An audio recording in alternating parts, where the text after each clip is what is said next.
Anio Alahady fafito amin'ny volana Aprily, 2020. Alahady voalohany manaraka ny Paska. Volana vaovao no diavintsika, araka izany dia mibanjina lohahevitra vaovao isika manao hoe manazava ny MPINO ny Tompo. Ry havana malala rehetra ao amin'ny Tompo, ho aminareo anie ny fahasoavana sy ny famindrampo ary ny fiadanana avy amin'Andriamanitra Ray Kristy Jesosy Tompontsika. Amen. Aoka hitsangana ny fiangonana, hisaotra sy hideran'Andriamanitra amin'ny alalan'ny salamo.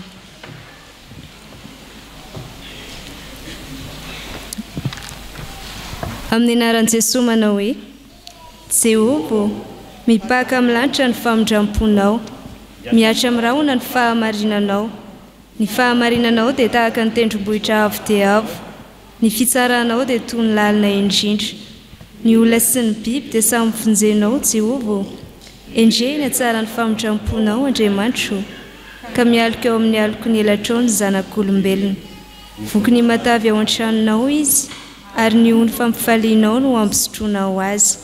Fa ao aminao no misy ny loharanonaina, ny fahazavanao no ahitanay fahazavana. Amen.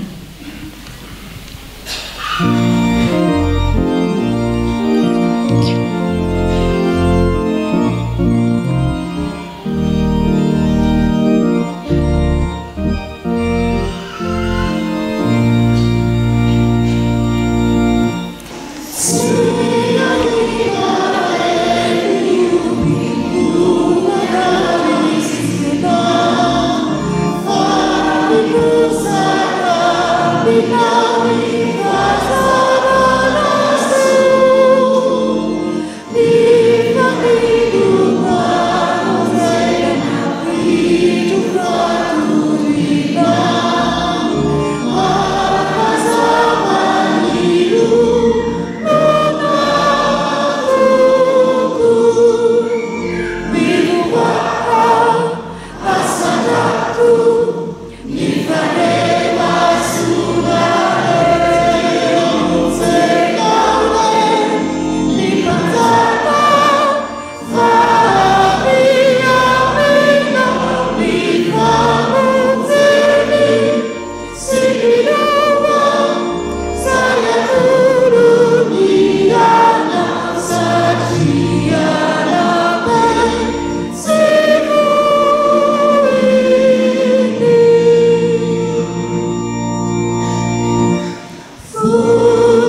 miombona amin'ny vavaka isika. Andriamanitra rainay izay any an-danitro, ilay ray mpahary sy mpamorona izao rehetra izao. Jesosy Kristy tompo sy mpanjakanay, fanahy masina ilay mitoetra ao anatinay. Midera mankalaza ary manome voninahitra ny anaranao izay, no ny asanao lehibe sy mahagaga izay tanterahinao eo amin'ny fiainanay isan'andro isan'andro. Fa manazava ny lalanay tokoa ianao, manazava ny sainay ianao, ampahafantarinao anay ny zava-miafiny amin'ny fanjakanao. Misaotra anao izay fa afaka manolo-tena ho anao amin'ny fanompoana masina. Misaotra anao izay ny amin'izay rehetra nitondranao sy nitantananao ny fiainanay tsirairay avy, niala tany amin'ny tokantranonay tany, ka tonga eto anatrehanao amin'izao ora sy fotoana izao, anompy sy hanome voninahitra ny anaranao. Misaotra anao izay ny amin'ny are-pahasoavana izay arotsaka eo amin'ny fiainanay isan'andro isan'andro, na dia tsy takatry ny sainay aza ny alehiben'izany. Mankasitraka anao izay ny amin'ny fitarian'ny fanainao masina izay mbola mampiombona anay indray aminao Andriamanitra rainay. Mankasitraka anao izay ny amin'ny fampaherezanao anay isan'andro isan'andro ihany koa, hifantoka aminao ankehitriny ary izay dia maniry indrindra ny fanatrehanao feno izao fotoana izao, mba ho Fanompoam-Pivavahana tsy ho aroaroam-paharatsiana izany, fa ho mendrika ny voninahitra ao indrindra. Dia ankininay sy apetraka feno am-pelantananao ny fotoana rehetra izay ahafahanay indray miombona aminao eto an-tranonao. Amin'ny anaran'i Jesosy Kristy, ilay tompo sy mpamonjy, ilay lohan'ny fiangonana no hivavahanay toy izany. Amen.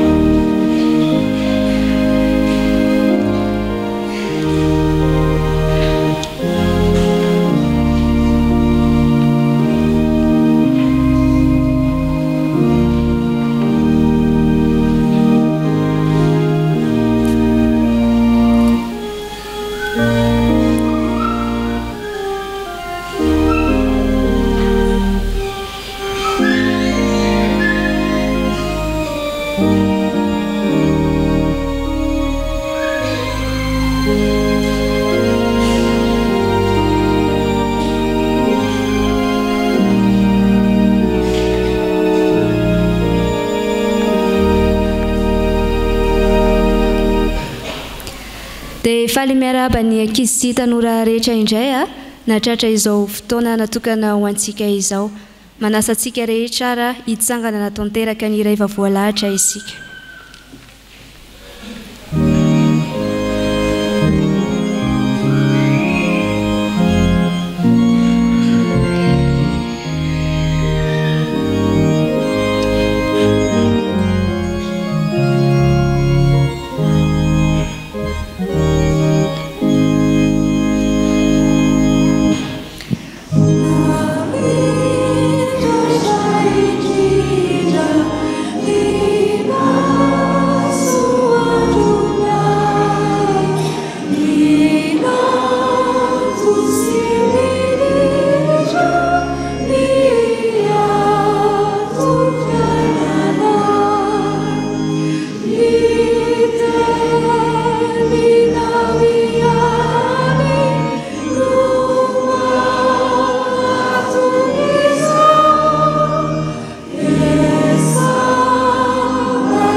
Ivavaka isika. Sambatra tokoa izay Jesosy fa mahalala anao. Ianao ilay fahazavany izao tontolo izao izay anazava ny olona rehetra. Ankehitriny ary izahay mangataka ny fitarehan'ny fanainao masina ho anay tsirairay avy indray, azahoanay ilay fahazavany teninao, mba hitoeran'izany ao am-ponay. Amin'ny anaran'i Jesosy. Amen. Afaka mipetraka ianareo. Ny soratra masina izay angalana ny hafatra fohy ho antsika dia izay hitantsika ao amin'ny filazaon-tsara. Filazaon-tsara araka ny Jaona 9, ny andinin'ny 12, tapany voalohany. Jaona 9, ny andinin'ny 12, tapany voalohany.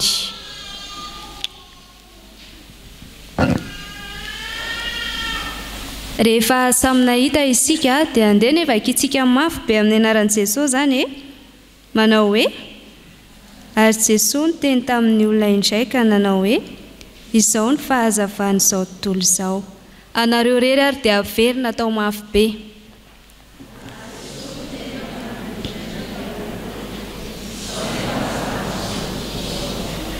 Amen.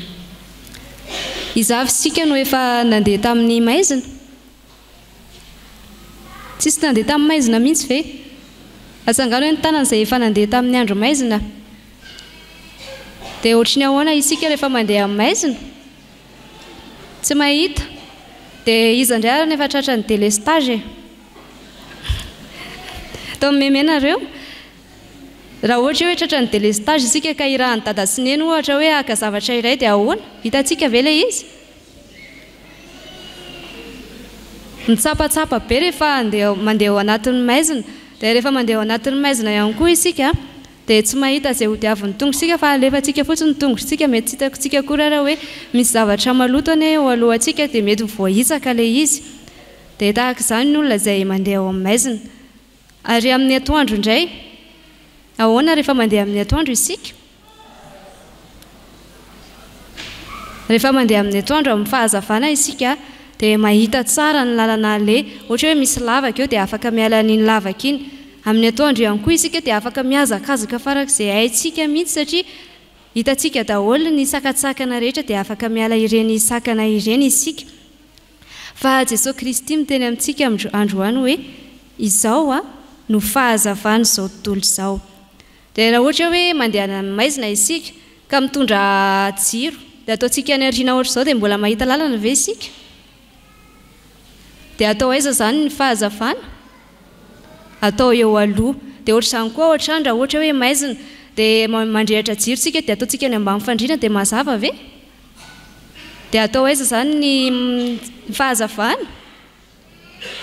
Atao eo ambony. Dia tahaka izany ihany koa Jesosy Kristy miteny amintsika hoe izao ny fahazavana izao tontolo izao. Ka raha tiantsika hazava raha ny lalantsika dia Jesosy Kristy no ataontsika eo alohantsika amin'ny zavatra rehetra. Fa tsy ny lalantsika ihany no hazavain'i Jesosy Kristy fa ny saintsika ihany koa. Misy fotoana isika mety maheno fitenenana hoe maizi-tsaina mihitsy ny olona iny. Izany hoe olona ratsy saina zany. Fa rehefa Jesosy Kristy no mitoetra ao anatin'ny saintsika dia mazava. Fa tsy ny saintsika ihany fa ny fontsika ihany koa. Ireo olona hoe maizina ny ao anatin'ny fony izany hoe tsy misy zavatra tsara mihitsy avoaka ny vavany ohatra tsy misy zavatra tsara mihitsy ataony satria maizina izy. Fa rehefa Jesosy Kristy ny ao anatin'ny fontsika dia mazava ary madio avokoa ny sainantsika rehetra sy ny fontsika rehetra, ny ataontsika rehetra dia arak'izany ihany koa ny vokatra asehontsika satria ao amin'ny mazava. Izany mazava izany dia hita miharihary izany tsy misy miafinafina mihitsy fa hita daholo ny zavatra rehetra ny tsy metimety rehetrarehetra. Dia tahaka izany Jesosy Kristy raha izy no apetrakitsika eo alohan'ny fiainantsika. Dia any ampianarana any isika zao ohatra hoe manazava lesona mpampianatra ka misy lesona tena tsy azontsika mihitsy dia andramany angatao Jesosy Kristy hoe Jesosy ampio ahatakatra hanazava izany tiany mpampianatra ampita amiko izany. Na ohatra hoe misy zavatra ataontsika ka tena tsy mahita hevitra intsony isika dia andramany angatao Jesosy Kristy hanazava antsika fa hitantsika fa misokatra ao antsika ny lalana. Dia Jesosy Kristy ilay fahazavana izao tontolo izao no manazava ny fiainantsika rehetra dia andeha izy ho ataontsika eo alohantsika foana amin'ny zavatra rehetra, amin'ny fiainantsika rehetra, amin'ny zavatra rehetra saintsika ao anatin'ny fontsika ao dia ho hitantsika fa hazava mirapiratra ny fiainantsika. Dia andeha hitsangana isika merina indray ilay soratra masina teo. Aiza no ahitantsika ilay soratra masina?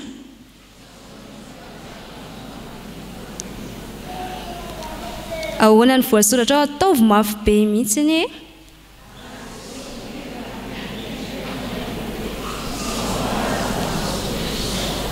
Amen. Hivavaka isika. Jesosy indreto izay zandrinao, vonona ny ametraka anao indray eo alohanay mba hanazava ny fiainanay, hanazava ny fonay, hanazava ny fisainanay, hanazava ny lalanay. Dia ho tonga famirapiratana eo aminay ianao. Dia mino sy matoky izay efa ho mpiara-miasa tsara aminao ihany koa amin'izany fahazavana entinao eo amin'ny fiainanay izany. Fa amin'ny anaran'i Jesosy no hivavahanay toy izany. amen. Afaka mipetraka ianareo.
Ray vavaka sika tompoko.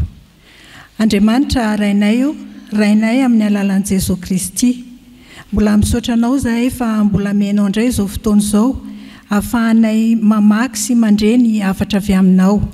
Mangataka aminao zahay fa nay masonao mamenoanay tsiraray avy na izahay izay hamaky ny teny mba tsy hisodiso ny teny izay vakianay na ny mpanomponao izay hitondra ny hafatra ho anay.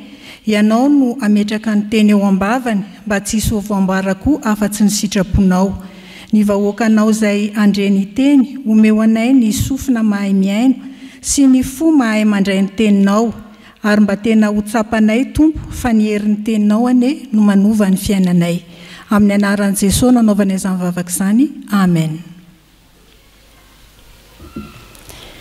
Iaraka amaky sy iain'ny soratra masina sika ao amin'ny fanekena taloha, bokin'ny Exodosy toko 7:20, ny andininy 7:20 ka hatramin'ny 12:20.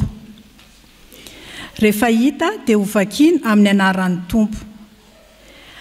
Ary rehefa nalefan'ny Farao ny olona dia tsy mba nentin'Andriamanitra tamin'ny lalana nakany amin'ny tanin'ny Filistina izy, na dia akaiky azy izany, fa hoy Andriamanitra, andrao anenina ny olona raha mahita ady ka hiverina any Egipta. Fa nentin'Andriamanitra ny vily ho amin'ny lalana mahazo any anefitra amoron'ny ranomasina mena ny olona ary voahomana hiady ny fiakatry ny zanak'Israely avy tany amin'ny tany Egipta.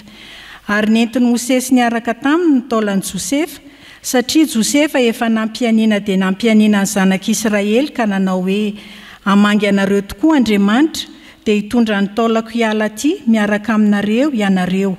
Dia nifindra ny ala tao Sokoty izy ka nitoby tao Etama teo atsisy ny hevitra. Ary Jehovah nandeha teo alohany tamin'ny andro rahona raha atoandro hitaridalana azy, ary tamin'ny andro afo no ny alina ho fahazavana ho azy andehana ny andro aman'alina. Ny andro rahona tsy niala teo alohan'ny olona raha atoandro na ny andro afo no ny alina.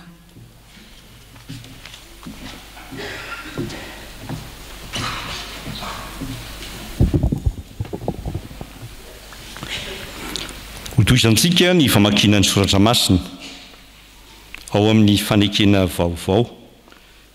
Filazantsara araka ny Jaonina toko 2:20, andininy 1 ka hatramin'ny 4:20.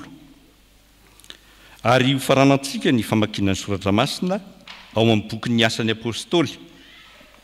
Asan'ny Apôstôly toko 4:20, andininy 2:20 ka hatramin'ny 7:20. Rehefa hita dia ho vakiana amin'ny anaran'ny Tompo. Rehefa afaka izany dia niseho tamin'ny mpianatra indray Jesosy teo amoron'ny ranomasin'ny Tiberiasy, ary toy izao no nisehony. Niaraka Simona Petera sy Tomasy izay atao hoe Didimy sy Natanaela, ilay avy tany Kana any Galili sy ireo zanak' Zebedio, ary mpianatra roa lahy hafa koa. Hoy Simona Petera taminy, andeha anarato aho. Hoy ireo taminy, andeha hiaraka aminao koa izahay. Dia nandeha izy ka niditra an-tsambo kely, ary tamin'iny alina iny dia tsy nahazo na inona kory izy. Ary noho nefa nazava ratsy ny andro dia nitsangana teo amoron-dranomasina Jesoa, kanefa tsy fantatry ny mpianatra ho Jesoa izany. Dia ho Jesoa taminy: anaka, manan-kanina va ianareo? Dia namaly azy hoe izy tsia. Ary hoy izy taminy: alatsaho eo amin'ny sisiny ankavanan'ny sambokely ny aratinareo dia ahazo ianareo. Koa dia nalatsany izany ka tsy zakany nakarina noho ny abetsahany hazan-drano. Ary hoy ny mpianatra izay tiany Jesoa tamin'ny Petera: ny Tompo iry.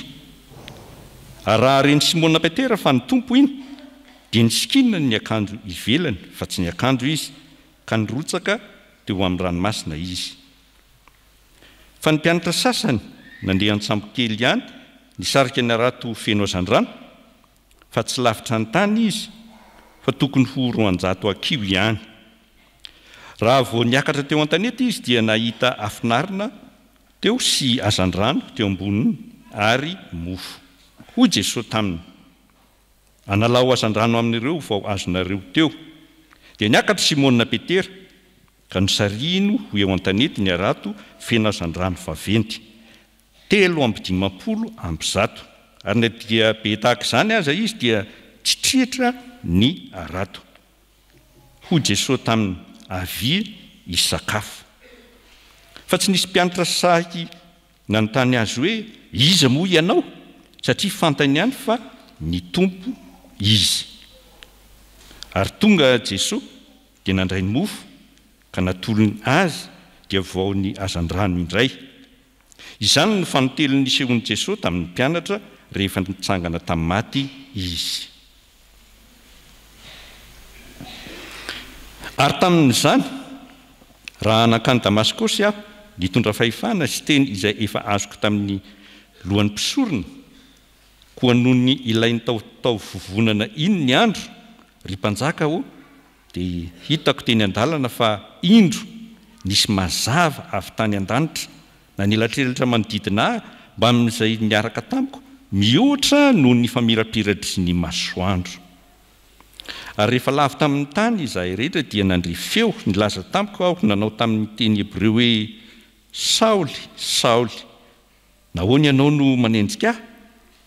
Zavatra sarotra aminao ny hanipaka ny fanondronana. Dia hoy izaho: iza moa ianao Tompoko?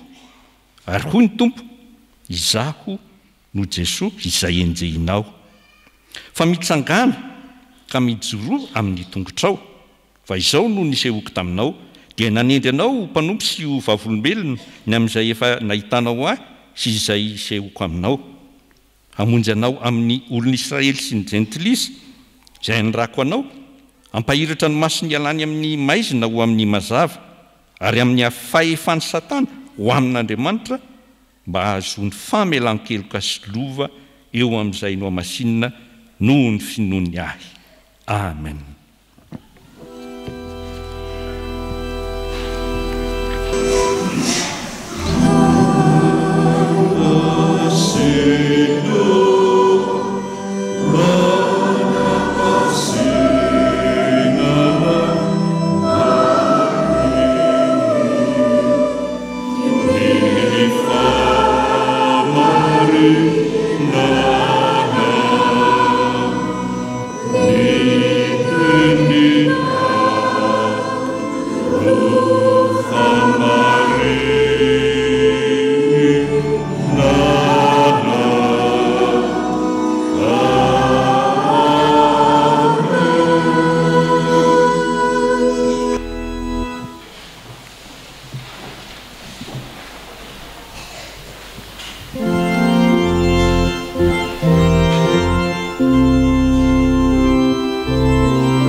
ho aminareo ny riavana ny famindram-posy sy ny fiadanana avy amin'Andriamanitra ray ary avy amin'ny fahalalana tsara ny Jesosy Kristy ilay fahazavany izao tontolo izao.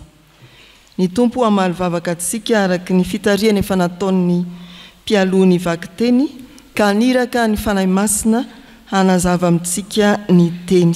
Jaona 2:20 andininy voalohany hatramin'ny 4:10. Jaona 2:20 andininy voalohany hatramin'ny 4:10 vao marika manokana eo amin'ny andininy 4:10 fa fisehoana fahatelo tamin'ny mpianatra taoriana ny tsanganan Jesosy tamin'ny maty izao tantaraina amintsika izao. Fisehoana voalohany dia tamin'ny hariva ny andro voalohany ny sin'ny Paska niditra tao anatin'ny efitrano misy ny mpianatra i Jesosy nanona ny fiadanana. Fisehoana faharoa ny herininy toy ny hoe izao alahady izao dia niditra indray Jesosy teo anivon'ny mpianatra mitodika manokana ny Tomasy izay tsy nino raha tsy nahita. Fisehoana fahatelony any Amperinasa ampanaratoana ireo mpianatra 7 rahalahy araky ny andininy faharoa eto amin'ity perikopa ity no isehoany Jesosy. Manazava ny mpino ny Tompo. Raha isika ny teny eo amin'ny andininy 5 fanontaniana manao hoe amin'ny anaran'i Jesosy anaka manakanina vai ianareo. Ary ery amin'ny andininy 12 tapany 2 manao hoe avy isakafo. Anaka manakanina vai ianareo avy isakafo. Manazava ny mpino ny Tompo. Voalohany manatona izay manao fahadisoana izy. Ny faharoa manatona izay tsy naomby izy.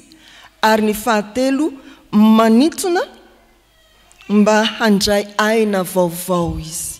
Manitona mba handray aina vaovao izy. Manatona izay nanao fahadisoana ny Tompo raha manazava antsika mpino. Simona Petera no mitarika ny mpianatra hanarato indray iverina amin'ny fanaratoana. Simona Petera ilay mpianatra kinga saina indrindra tamin'izy 12 lahy.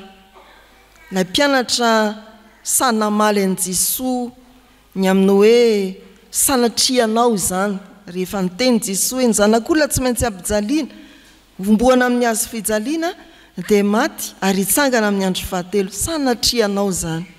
Petera ilay sahany teny tamin'i Jesosy hoe tsy manasa ny tongotra anao fa izany anasa ny tongotra ao.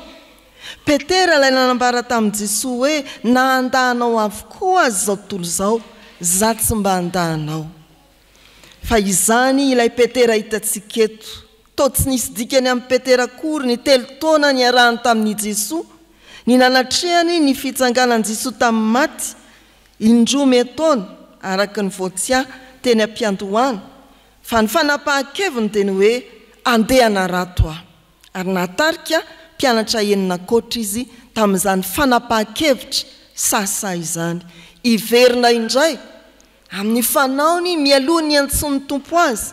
Iverina indray amin'ny fiainany andavanandro tsy mbola nandalo ny fahalalana any Jesosy Kristy.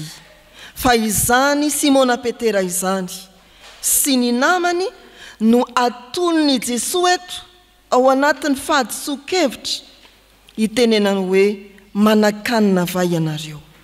Manatona izay nanao fahadisoana ny Tompo lay manazava antsika mpino. Tsy vo izao i Jesosy no taratraraka ny soratra masina fa manatona izay nanao fahadisoana. Fa ao amin'ny Genesisy 4 andininy 9 sy 20 voalaza ny soratra masina hoe nitsangatsangana tao amin'ny sa Andriamanitra ary dia niery ny lehilahy sy ny vehivavy rehefa avy nandika ny sitrapon'Andriamanitra tsy te hiaona amin'Andriamanitra. Fa Andriamanitra dia nanatona azy. Rehefa zoina ny tantara ao amin'ny Genesisy 3 tonga any amin'ny andininy 20 dia tafahoana soa amin'Andriamanitra reto nanao fahadisoana ary nisahiran'Andriamanitra nanjaitra akanjo hoditra avy amin'ny biby izay nalatsany raha. Manatona ny nanao fahadisoan'Andriamanitra manazava antsika ny tompo. Fa amin'ny Genesisy ihany sika ny Genesisy 4 momba ny Kaina indray. Namono ny Abela rahalahy noho ny fialonana dia mandroso ihany ny tantara. Hoy Andriamanitra tamin'ny Kaina, ho vonoin'ny olona ianao fa mandehana hiaro anao. Ange jerentsika ny 5:10 na dia narahany zany atezeran'Andriamanitra zany azy Kaina dia narovany teny an-dalana. Genesisy 4:10 hoy ny soratra masina amin'ny anaran'ny Tompo, ary hoy Jehovah taminy, noho izany na iza amono an'i Kaina dia hovaliana fitoena izy, ary Jehovah nanao famantarana ho an'i Kaina mba tsy hisy amono azy izay rehetra hita azy. Zany ilay Andriamanitra manazava ny mpino ary manatona izay nanao fahadisoana. Mety ho tahaka ny Simona Petera koa isika. Avy nankalaza an'Andriamanitra noho ny fandresena ny fahafatesana fa manapa-kevitra iverina indray amin'ny faharesena, ny fanaonao taloha, ny fahotana mbola namatotra anao. Manatona anao amin'izany fanapa-kevitra diso zany anefa Andriamanitra amin'ny alalan'ny Jesosy ilay nitsangana tamin'ny Matiany ary manontany anao. Manatona anao ilay miverina amin'ny fahadisoan'Andriamanitra ka manontany anao. Manakanina ve ianareo? Nilofo dia nilofo Simona Petera sy ireo namany, nanarato nandritra ny alina fa tsy nahazo. Manontany Jesosy, manakanina va ianareo? Izany koa nilazana amintsika hoe manatona ireo tsy nahomby i Jesosy. Manazava antsika ny Tompo ary manatona antsika ao anatiny tsy fahombiazantsika. Manatona antsika ao anatiny tsy fahombiazantsika. Valitenin'ny mpianatra dia hoe tsia. Iry amin'ny vodopejy ny fanontaniana dia midika hoe manandoka ve ianareo? Mofo misy fa ny laoka tsisy. Nitady ka nitady fa tsy nahita. Tena tsy fahombiazana 100%. Niverina tamin'ny fanaony teo aloha, nitsenainy ny tsy fahombiazana, tsy afana manao na inona na mamokatra na inona.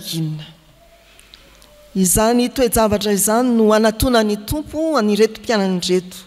Mbola anontaniany azy hoe manakanina va ianareo? Ry havana malala, maro isika ny tena milofo mafy mba ahomby. Amin'ny raharaha ngeza be o ampelantanantsika dia manao fifanarahana samihafa isika. Fifanarahana azahoana famatsim-bola, fifanarahana azahoana fandresena eo amin'ny raharaha politika, ndao hitambatambatra dia iza no atolotra. Fa manontany antsika ny Tompo, efa nifanaraka taminy ve ianao? Efa mba nanao fifanarahana tamin'i Jesosy ve ianao? Ndrao hiasa maina eo, ndrao ho resy ihany tsy nandalo ny pasika ny fiainanao. Fa isika mahazo antokasa dia manao somi, fa ekenao ve Jesosy hiaranao antokasa aminao ka andiananao amin'ny fahamarinana? Tsy misy isan-jato takina. Fifanarahana hafa, hitadiavana fahombiazana hafahafa, mitotona ihany amin'ny tsy fananan-doka. Ary tsara ny fiainantsika zanak'olombelona, fa izany no mitranga mandrakariva. Adino ny fifanarahana amin'ny Jesosy, fa soniavana ny fifanarahana samihafa izay tsy mitondra amin'ny fahombiazana. Mikatona ny varavaran'ny fahombiazana, fa midanadana ho an'izay tsy mifanaraka amin'ny Jesosy, ny varavaran'ny fahavoazana. Manankanina va ianareo? minambary tsisy loka ve ny ankamaron'ny maro mieritreritra sao dia nilaozanao ny fifanarana tamin'i Jesosy ao anatin'ny fahasairanana ve ny betsaka mandinika sao dia tsy voasonianao tsara ny fifanarana tamin'i Jesosy fifanarana taman-kafa no nitanterahanao midina Jesosy mifantoka ao anatin'ny tsy fahombiazantsika mahita ny tsy fisiana ary manontany mampatsiahy ny fisiana eo amin'ny fiainantsika ao anatin'ny tsy fisiantsika fa Jesosy midina mampatsiahy ny fisiany eo amin'ny fiainantsika izy ilay manana ny zavatra rehetra izy ilay tompony hery sy ny fahefana any an-danitra sy aty an-tany izany no manontany anao tahaka ny nanontanian'ny mpianatra niaraka tamin'ny Simona Petera hoe manan-kanina va ianareo manandoka ve ianareo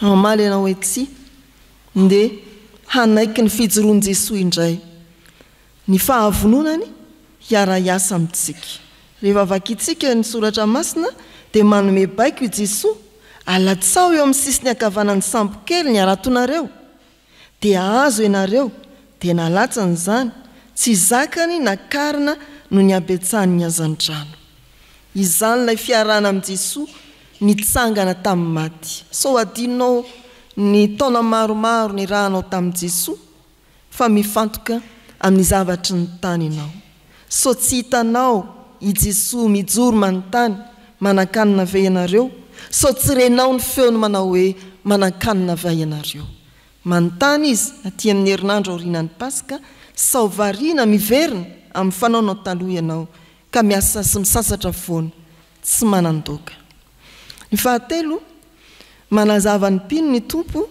ary manintona anome aina vaovao avy isakafo eo amin'ny andinin'ny fahasivy hatramin'ny fahaefatra ambin'ny folo ny soratra masina dia milaza mazava fa rehefa nahazo trondro be dia be ny mpanarato Simona Petera sy ireo namany mpianatra niaraka taminy dia indro efa vonina teo an-tanety ny afinarina sy ny azan-drano ary ny mofo tsy niandry ny azan-drano 3:10 voasoratra eo amin'ny andininy fa 1:10 i Jesosy fa efa nanana ny vonina aroso ho an'ny mpianatra itenenany hoe avy sakafo fanampinampiny fotsiny sisany 3:10 tsy zaka ny arato izany riavana ilay Jesosy manazava ny mpino eo amin'ny fiainany andavanandro manintona antsika izy hanome aina vaovao no hoe sakafo dia fanomezana aina ary efa manaraka ny vaky teny hatrany amin'ny farany sika ty jaonina toko 1:20 ity dia i Petera tsy hoe vokotrondro sy mofo fotsiny fa voky ny fitiavany Jesosy ka nahajoro amin'ny maha Petera azy no hitantsika ny amin'ny farany tantara tsy Simona Petera mampifangaro ny maizy azy manokana sy ny maha-olom-boantso azy fa i Petera tena Petera ilay vato azo enteherana amin'ny asan'Andriamanitra tsy hoe voky mofo sy trondro fotsiny araka ny voalaza teo fa manana aina vaovao ery vaovao enti miatrika ny fiainana sy ny fanompoana manintona antsika Jesosy ary manome antsika aina vaovao dia mazava fa izay miaraka amin'ny Jesosy dia manana ny vonina efa eo ny afo efa eo ny trondro efa eo ny mofo fa vonina koa i Jesosy andray izay vitanao teo amin'ny ezaka nataonao raha mamaky ny baiboly manontolo isika riavana manomboka ny amin'ny Genesis toko 1 dia efa vonina ho antsika ny zavatra rehetra mandray ny fikarakarana ataon'ny lehilahy sy ny vehivavy voalohany Andriamanitra raha nametraka azy tao amin'ny Saedena mamaky ao amin'ny filazantsara isika dia ambarany soratra masina fa vonina ho antsika ny famonjena andray ny fanoloran-tenanao i Jesosy izy fanoloran-tenanao ilay trondro 3:10 fa ny an'i Jesosy efa vita riavana malala rehetra ao amin'ny tompo manazava antsika i Jesosy ilay nitsangana tamin'ny maty. Manazava ny mpino ny tompo, manatona anao amin'izay mety fahadisoana fanapahan-kevitra, miteraka tsy fahombiazana eo amin'ny fiainanao izy, ary manintona anao andray aina sy hery vaovao indray, ampijoroanao ho tena mpanompon'Andriamanitra mahatoky, anambarany hoe fahano ary ny ondriko. Avy ny sakafo niaraka tamin'i Jesosy ianao, mandehana raisy ny hery sy ny aina vaovao nomeny anao, ka fahany koa ny nona sy ny tsy manan-kohanina. Ho an'Andriamanitra ny voninahitra. Amen. Hivavaka isika. Jesosy Tompo, misaotra anao zahay ny amin'ny fahazavan'ny teninao, ampahafantaranao anay indray ny hery sy fahefanao, fa Andriamanitra manao dingana voalohany mandrakariva ianao, manoloana izay noforoninao. Fa raha mahita ny fahadisoanay ianao dia tsy mijery izany fotsiny, fa afaka manantona anay, mamerina anay indray ao amin'ny fahamarinana. Misaotra indrindra Tompo fa fitiavanao zany, ary asehonao tokoa ny famindramponao. Raha diso tamin'ny fanapahan-kevitra izahay dia tonga ianao mampianatra anay indray lalam-baovao, ary fiainana vaovao no atolotra ao anay, manoloana ny tsy fahombiazanay indrindra. Tario lalana ary izahay, ahaizanay manetry tena mandrakariva eo anatrehanao, anaiky andray ny fitarianao, anaiky anjakanao, anaiky asanao, dia ho diovinao avokoa ny fahotanay rehetra. Ho esorinao aminay ny elokay sy ny fahadisoanay, ary ho vonjenao zahay mba ho tonga ny amin'ny fahombiazana tokoa. Dia ilay fiainam-baovao izay efa nomaninao anay mba ho raisinay amin'ny fifaliana sy amin'ny fitiavana ihany koa. Tompo, jereo zahay, ary arovy ihany koa amin'ny asany ratsy. Fa mino sy matoky izahay, fa Andriamanitra tia anay ianao, ka manafaka anay, mamonjy anay, ary mamela ny elokay rehetra. Amin'ny anaran'i Jesosy Kristy no ivavahanay toy izany. Amen.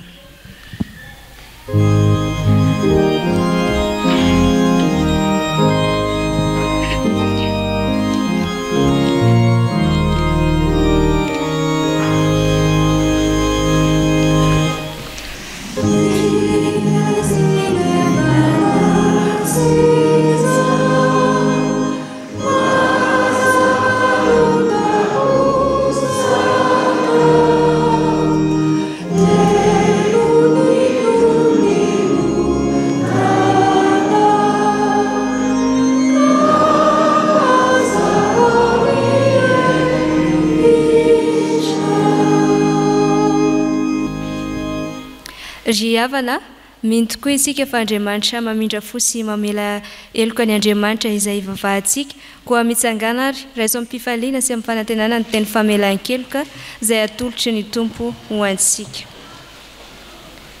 Fa hoy ny Tompo, ny olona izay mandeha amin'ny maizina dia mahita mazava lehibe, izay mitoetra amin'ny tany aloko ny fahafatesana no hiposahany mazava. Voavela ny elokareo no ny anaran'ny masina, mideran'ny Tompo. Amen. Sabat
andeha isika iaraka anaiky sy anambarany finoantsika izay ombony antsika amin'ny fiangonana kristianina maneran'izao tontolo izao dia ny fanekem-pinoana apôstôlika manao hoe mino an'Andriamanitra raitso mpanao lanitra sy ny tany aho ary mino an Jesosy Kristy zanalay tokana tompontsika izay nitorotoroana tamin'ny fanahy masina nateraka mariviritsiny nijalana ny napaka Pônty Pilato nimbona tamin'ny hazo fijaliana maty ka nalevina nidina tany amin'ny fiainatsika nitsangana tamin'ny maty tamin'ny andro fahatelo niakatra ho any an-danitra mipetraka eo ankavanan'Andriamanitra raitso afiano hoe finy tsara ny velona sy ny maty mino fanahy masina aho fiangonana masina maneran'izao tontolo izao ny fiombonan'ny olona masina ny famelan-keloka ny fitsanganan'ny tena maty ary ny fiainana mandrakizay amen.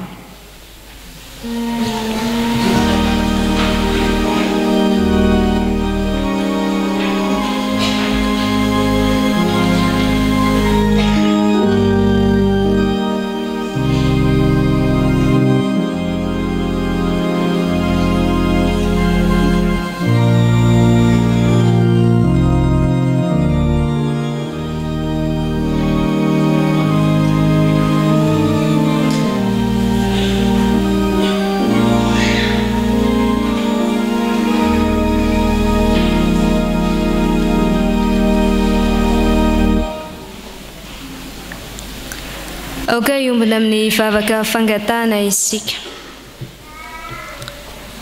Misaotra anao izay Andriamanitra tompontsianay fa omenao fotoana mandrakariva izahay ahafahanay mangataka aminao mitodika aminao mametraka amin'ny pelantananao feno ny fiainanay ao anatin'izany ny fiainan'ny fiangonana tsy misy miafina aminao Andriamanitra ireo zavatra lalovan'ny fiangonanao ny fisedrana ny fitsapana ny fizahan-toetra ny tsirairay avy izay mandrafitra izany fiangonana izany fantatray anefa fa Andriamanitra miany fiangonana ianao ka mampahery anay isan'andro maro ireo olona kivy sy reraka ny amin'izao fiainana izao hitanao izy ireny ka lasa miembotra amin'ny finoana Tompo olonao ireny dia ovanginao indray amin'ny alalan'ny fanahinao masina ny ampatsiahy azy ny fitiavanao Andriamanitra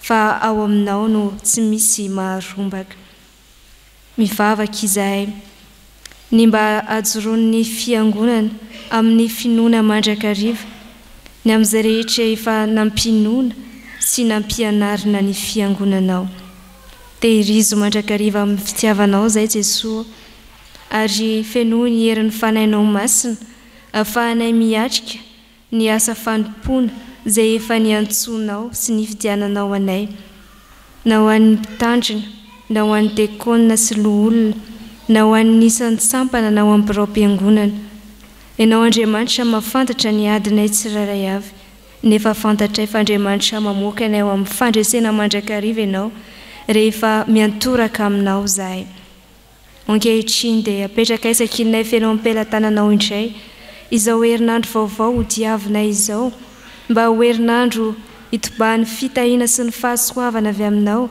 andraisanay ireo valim-bavaka izay efa nandrandrainay ary indrindra iainanay amin'ny fifaliana sy amin'ny fiadanana miaraka aminao Andriamanitray mivavaka izahay ho andreo izay marary ianao ny hanasitrana azy ka hiasa ao anatin'ny dokotera sy ny fanafody izay fitaovana eo amin'ny pelantananao radio hamonjenahaina ireo izay lavitranao ho ampanatononao indray amin'ny fitiavanao ireo izay niara-pahorina ianao no ampahery sy ampionona ka hanasitrana ny fo maratra ihany koa ianao hijery ny ankohonanay ny isa tokantrano ny isa ambatan'olona ny fiainanay andavanandro ny fidiram-bolanay mba hiandrandranao mandrakariva izahay ka andeha amin'ny fahamarinana amin'ny fahitsiana satria fantatray fa izay mandeha tsy misy tsiny ao anatrehanao dia tahinao tokoa ho an'ny fianarany zanakay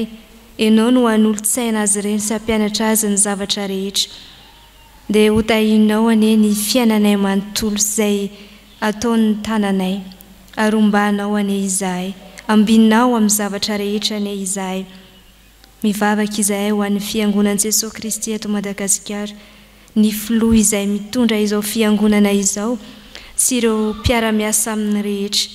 Ilay fanahy mahery sy fitiavana no omenao azy ireny anie, ahafahany ny asanao, ahafahany mitondra ny fiangonanao ho araka ny sitraponao Andriamanitra.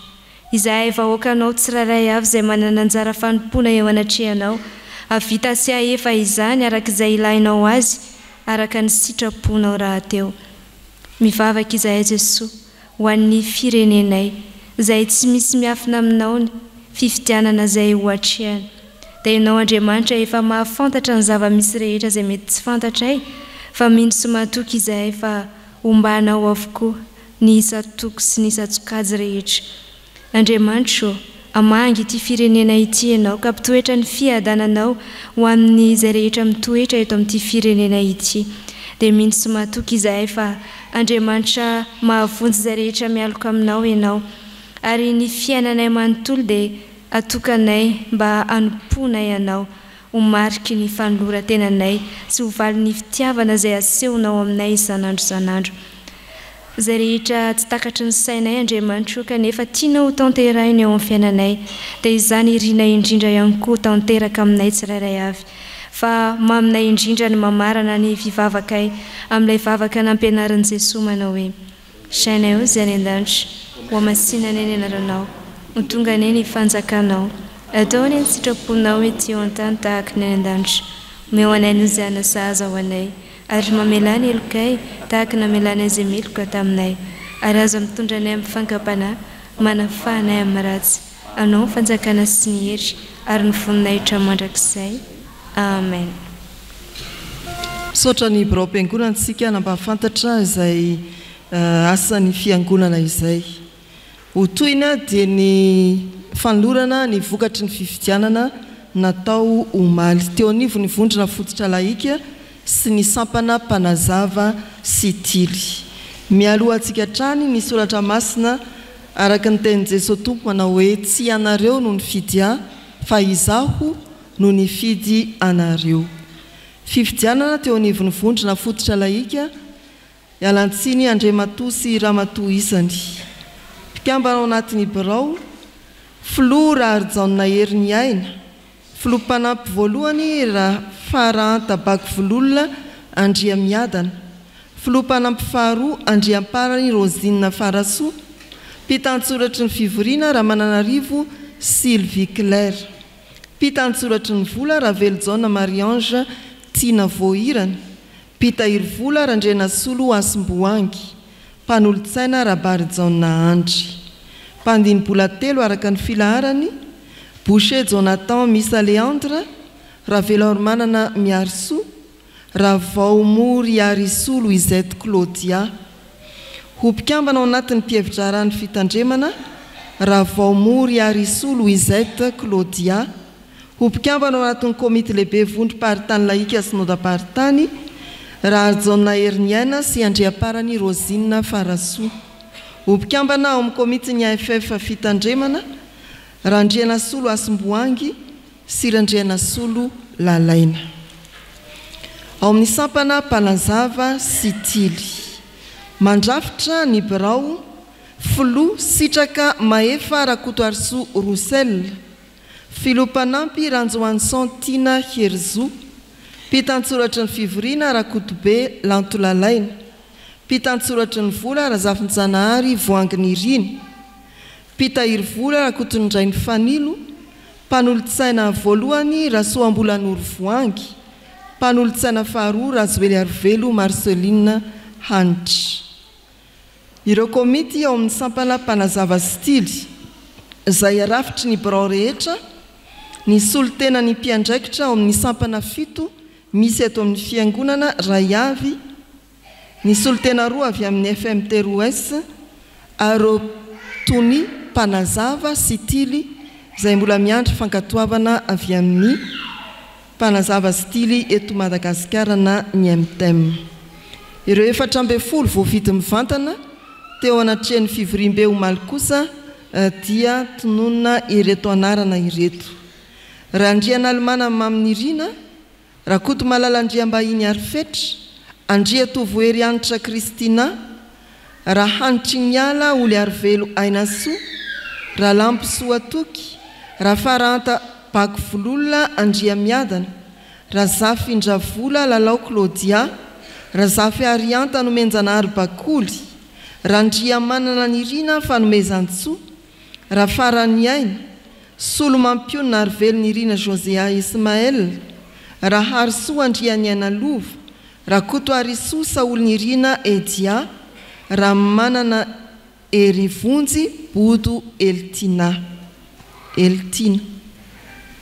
mpandinibola anankiroa dia randrianarivo raha oelisoa faratiana ny aina ary raha velo mampianina rovazoa antitra osolo tena ny sampatia ao ampievitra rany fitandremana dia raha lampisoa toky osolo tena ao amin'ny komity lehibe sy nodaparitany sitraka maefa raha koto arsorosella miampy amin'ireo tonitily sy mpanazava miandry fankatoavana osolo tena ao amin'ny sampanasa AFF fitandremana dia raha zakandretsa ahitantsoa faniry sy tsiry mampionina miangaly rehetra voafidy dia arabaina ary ampahirezina araka ny soratra masina manao hoe miorena tsara aza miova ary maefa be mandrakariva amin'ny fanompoana ny tompo ho an'Andriamanitra ny voninahitra amen.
Raiso amin'ny fatokina ny Tsodrano atolotra amin'ny anaran'ny Tompo.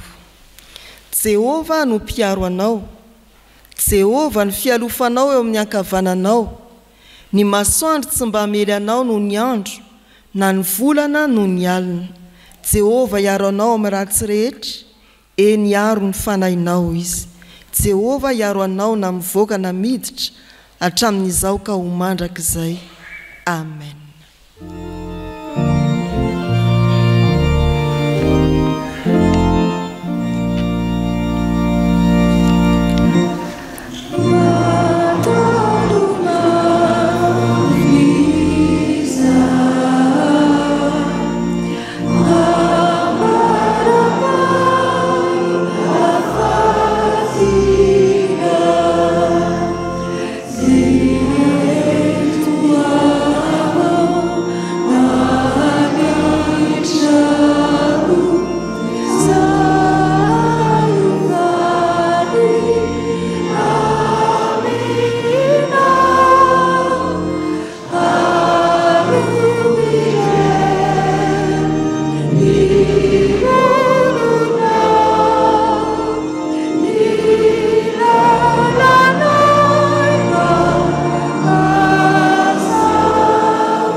Ho an'Andriamanitra irery ihany ny voninahitra, amin'ny anaran'ny Ray sy ny Zanaka ary ny fanahy masina.